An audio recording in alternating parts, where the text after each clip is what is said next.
What if I told you that the man who crushed my dreams by calling me just a number had no idea I'd spent 3 years raising his son? And what if that same man's career ended up in my hands? Stick around because this story of workplace karma is about to blow your mind. Hey everyone, before we dive into this incredible story of workplace justice, smash that like button if you've ever been undervalued at work. And don't forget to subscribe for more amazing real-life revenge stories. Trust me, you won't want to miss what happens next. You walk into your boss's pristine office, armed with 5 years of stellar performance reviews and 3 major projects completed ahead of schedule. You're asking for a well-deserved raise.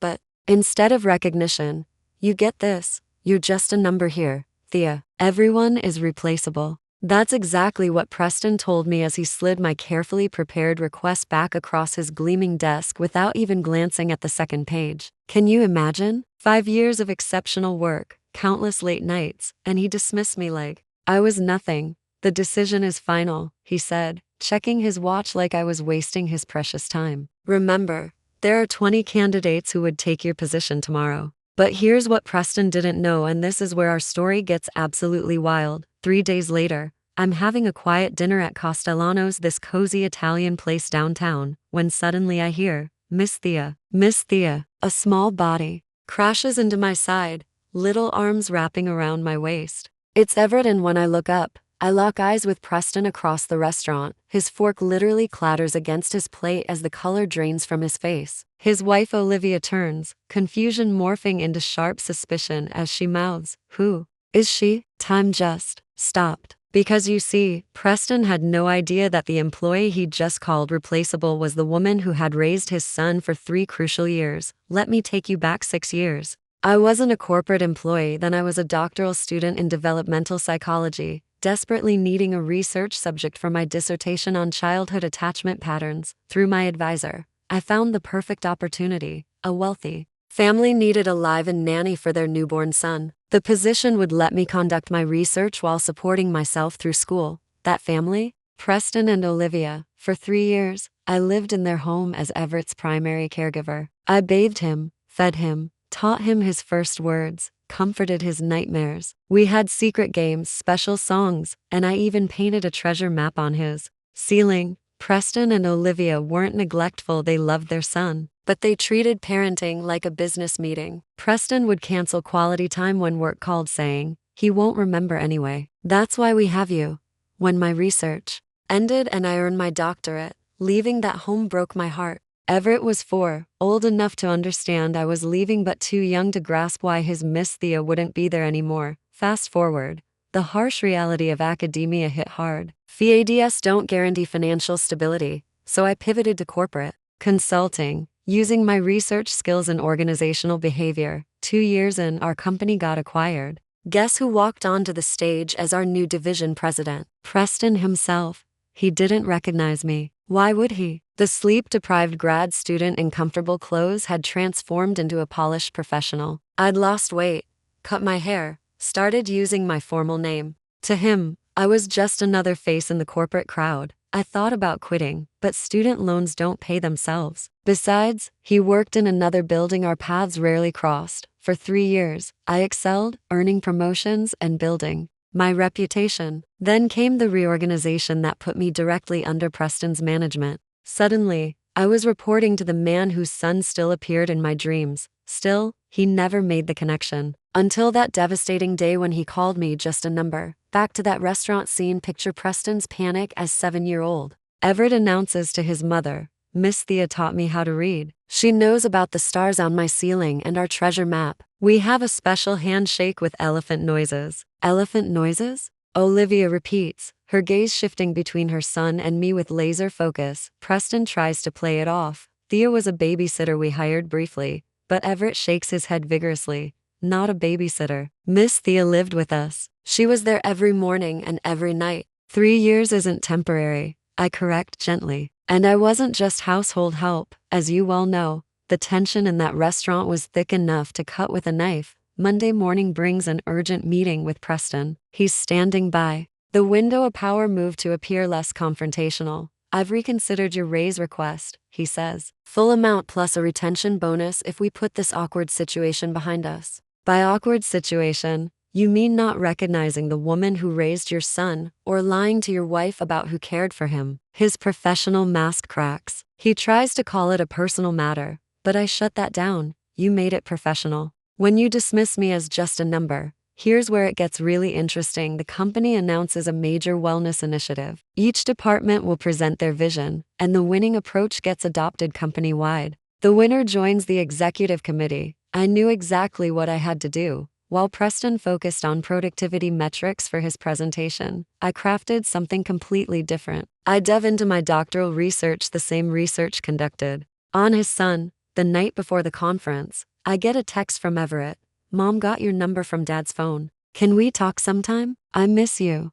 My heart just twisted. Then another message. Mom is mad at Dad about you. She says he lied about everything. The stakes had never been higher. Conference day arrives. Preston presents his typical corporate approach, treating employees as assets to be managed efficiently. Modest wellness investments yield 16% reduction in absenteeism, he explains, all graphs and cold data. Then it's my turn. When was the last time you felt truly valued? I begin, no slides, just truth. Not for what you produced, but for who you are. For the next 15 minutes, I present research showing how consistent, meaningful attention creates the same results in workplaces as it does in child development: increased innovation, stronger loyalty, greater resilience. The parallels to my research on Everett are unmistakable to anyone who knows the truth. The room erupts in applause, not polite clapping, but genuine, enthusiastic response. People are standing. The CEO is taking notes. Preston's face shows recognition, anger, and fear all at once. The CEO approaches. Thea's approach resonates with our board's direction. I'd like you to expand this into a formal proposal for a new department reporting directly to me.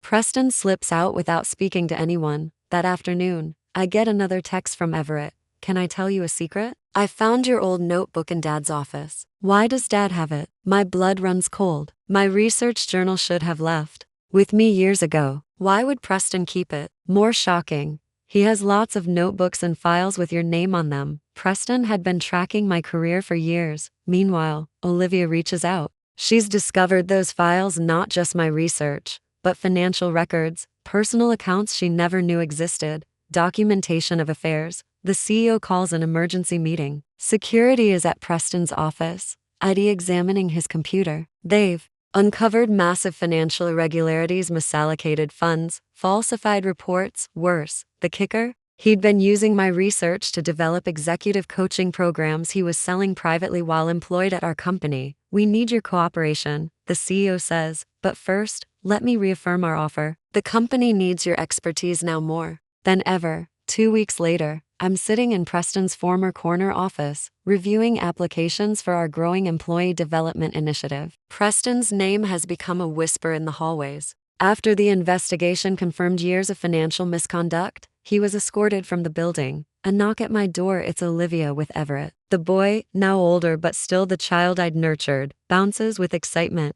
Miss Thea, you look different here. More important, like the grown-ups on TV who run things. I laugh. I do run things now, but I'm still the same Miss Thea who helped you look for monsters under your bed. That's all he needs to hear. His arms wrap around my neck, in the tight hug that transports me back to bedtime stories and afternoon adventures. The settlement negotiations reveal Preston's desperation. He wants to trade silence about company matters for silence about his personal misconduct. But justice has its own timeline. Preston resigns permanently with standard severance but no bonuses. He signs comprehensive non-disclosure agreements. My research gets formally recognized as my intellectual property, and the company funds a new research initiative under my leadership. 6 months later, my employee development program has transformed the company. Every satisfaction metric improved, retention up, innovation soaring. The real victory? It wasn't taking Preston's job or exposing his crimes.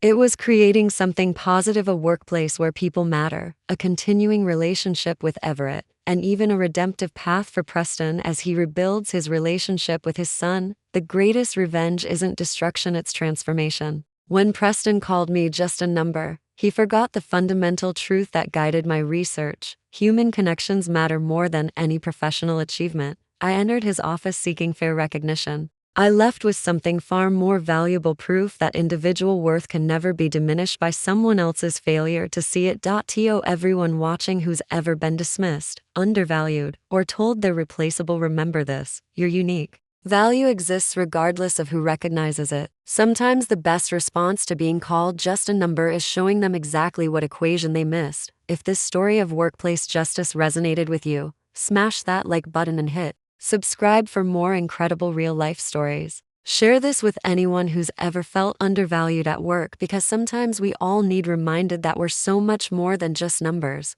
What would you have done in my situation? Drop your thoughts in the comments below. Until next time, remember, you're never just a number. You're the whole equation.